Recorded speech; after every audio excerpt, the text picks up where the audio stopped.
ದೇವರ ಅತಿ ಪರಿಶುದ್ಧ ನಾಮಕ್ಕೆ ಸ್ತೋತ್ರವಾಗಲಿ.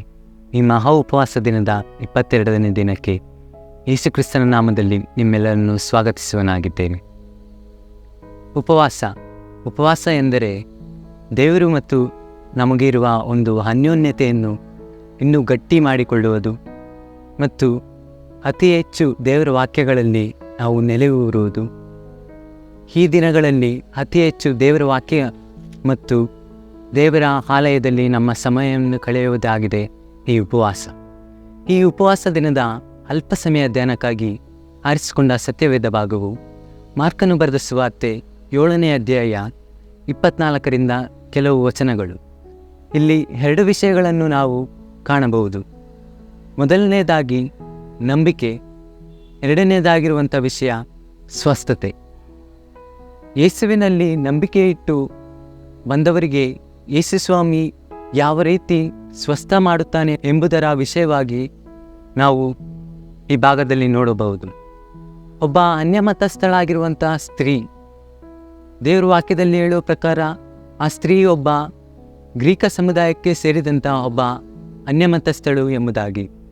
ಆ ಸ್ತ್ರೀಯ ಮಗಳಿಗೆ ಒಂದು ದೆವ್ವಕಾಟದ ಸಮಸ್ಯೆ ಇರುವುದರಿಂದ ಯೇಸು ಸ್ವಾಮಿ ತೋರ್ಸಿದೋನ್ ಪಟ್ಟಣಗಳನ್ನು ದಾಟಿ ವಿಶ್ರಾಂತಿಗೆಂದು ಒಂದು ಸ್ಥಳದಲ್ಲಿ ಇಳಿಯುವಾಗ ಅದನ್ನು ತಿಳಿದ ಆ ಸ್ತ್ರೀ ಯೇಸು ಸ್ವಾಮಿಯ ಬಳಿ ಬಂದು ಆತನ ಪಾದಕ್ಕೆ ಅಡ್ಡಬಿದ್ದು ತನ್ನ ಮಗಳಿಗೆ ಸ್ವಸ್ಥ ಮಾಡು ಎಂದು ಕೇಳಿಕೊಳ್ಳುವ ಒಂದು ಸನ್ನಿವೇಶ ಈ ಒಂದು ಭಾಗದಲ್ಲಿ ನಾವು ನೋಡಬಹುದು. ಆಗ ಆ ಸ್ತ್ರೀ ಅನ್ಯಮತಸ್ಥ ಸ್ತ್ರೀ ಆಗಿರುವುದರಿಂದ ಯೇಸು ಸ್ವಾಮಿ ಆ ಸ್ತ್ರೀಗೆ ಒಂದು ಪರೀಕ್ಷೆಯನ್ನು ಮಾಡುವುದನ್ನು ನಾವು ಈ ಭಾಗದಲ್ಲಿ ನೋಡುತ್ತೇವೆ. ಆ ಪರೀಕ್ಷೆ ಮಾಡುವಂಥ ಸಮಯದಲ್ಲಿ ಆ ಸ್ತ್ರೀ ಕೊಟ್ಟಂಥ ಉತ್ತರ ಒಂದು ನಂಬಿಕೆಯುಳ್ಳ ಉತ್ತರವಾಗಿರುವುದನ್ನು ನಾವು ಈ ಭಾಗದಲ್ಲಿ ನೋಡುತ್ತೇವೆ. ಆ ನಂಬಿಕೆಯನ್ನು ಯೇಸು ಸ್ವಾಮಿ ನೋಡಿ ಆ ಸ್ತ್ರೀಗೆ ಹೇಳುತ್ತಾನೆ, ನಿನ್ನ ಮಗಳಿಗೆ ಸ್ವಸ್ಥವಾಯಿತು, ಹೋಗು ಎಂಬುದಾಗಿ. ಇದೇ ರೀತಿಯಾದಂಥ ಒಂದು ನಂಬಿಕೆ ನಮ್ಮ ಜೀವಿತಗಳಲ್ಲೂ ಸಹ ಇರಬೇಕಾಗಿ ಈ ಭಾಗದಲ್ಲಿ ನಮಗೆ ಎಚ್ಚರಪಡಿಸೋದನ್ನು ನಾವು ನೋಡುತ್ತೇವೆ. ಅದೇ ರೀತಿ ನಂಬಿಕೆಯಿಂದಲೇ ಸ್ವಸ್ಥವಾದಂಥ ಹಲವಾರು ಜನರನ್ನು ನಾವು ಈ ದೇವರ ವಾಕ್ಯದಲ್ಲಿ ನೋಡಬಹುದು. ಅದರಲ್ಲಿ ನಾನು 2 ವಿಷಯವಾಗಿ ಮಾತಾಡುವುದಕ್ಕೆ ನಾನು ಇಷ್ಟಪಡುತ್ತೇನೆ. ಮೊದಲನೇದಾಗಿ 12 ವರ್ಷದಿಂದ ರಕ್ತಕುಸುಮ ರೋಗದಿಂದ ಬಳಲುತ್ತಿದ್ದ ಒಬ್ಬ ಸ್ತ್ರೀ. ಮಾರ್ಕನು ಬರೆದ ಸುವಾರ್ತೆ 5ನೇ ಅಧ್ಯಾಯ 25ರಿಂದ ನಾವು ನೋಡಬಹುದು. 12 ವರ್ಷಗಳ ಕಾಲದಿಂದ ಒಂದು ರಕ್ತಕುಸುಮ ರೋಗದಿಂದ ಬಳಲುತ್ತಿದ್ದಂಥ ಒಬ್ಬ ಸ್ತ್ರೀ. 12 ವರ್ಷದಿಂದಲೂ ಸಹ ಯಾರೂ ಸಹ ಆ ಸ್ತ್ರೀಗೆ ಸೌಖ್ಯ ಕೊಡದಂಥ ಒಂದು ರೋಗದಲ್ಲಿ ಆ ಸ್ತ್ರೀ ಸಿಲುಕಿರುವಾಗ ಆ ಸ್ತ್ರೀಯ ಒಂದು ನಂಬಿಕೆ, ನಾನು ಯೇಸು ಸ್ವಾಮಿಯನ್ನು ಹೇಗಾದರೂ ಮಾಡಿ ಸ್ಪರ್ಶಿಸಿದರೆ ಸಾಕು, ಆ ಸ್ಪರ್ಶದಿಂದ ನನಗೆ ಬಿಡುಗಡೆಯಾಗುತ್ತದೆ, ಈ ಒಂದು ರೋಗದಿಂದ ಬಿಡುಗಡೆಯಾಗುತ್ತದೆ ಎಂಬ ಒಂದು ನಂಬಿಕೆ.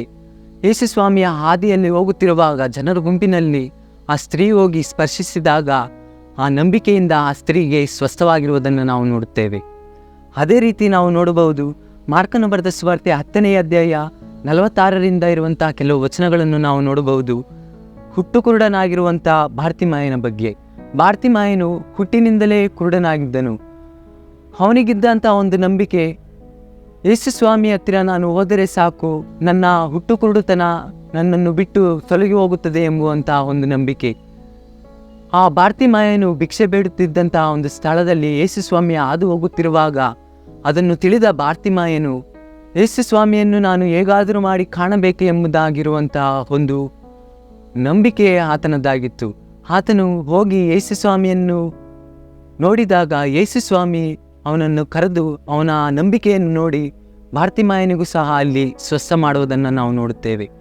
ಇದೇ ರೀತಿಯಾದಂಥ ಒಂದು ನಂಬಿಕೆ ನಮ್ಮ ಜೀವಿತಗಳಲ್ಲಿ ನಮ್ಮದು ಸಹ ಆಗಿರಬೇಕು.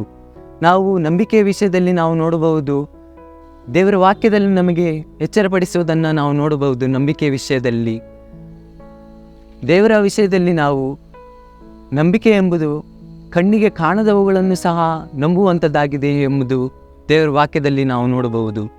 ಯೋಹಾನನು ಬರೆದ ಸುವಾರ್ತೆಯಲ್ಲಿ ದೇವರು ತೋಮನಿಗೆ ಹೇಳುವಂಥ ಒಂದು ಮಾತು, ನೀನು ನನ್ನನ್ನು ನೋಡಿ ನಂಬಿದ್ದಿ, ಆದರೆ ನೋಡದೆ ನಂಬುವವನು ಧನ್ಯನೇ ಎಂಬುದಾಗಿ.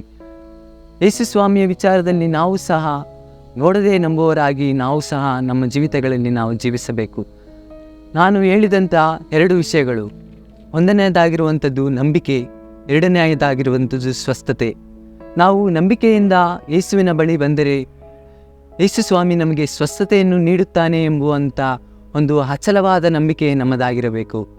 ಈ ಒಂದು ನಂಬಿಕೆ ನಮ್ಮಲ್ಲಿದ್ದರೆ ದೇವರ ವಾಕ್ಯಗಳಿಂದ ಮತ್ತು ದೇವರಿಂದ ನಮಗೆ ಸ್ವಸ್ಥತೆಯನ್ನು ಸಿಗೋದನ್ನು ನಾವು ನೋಡಬಹುದು.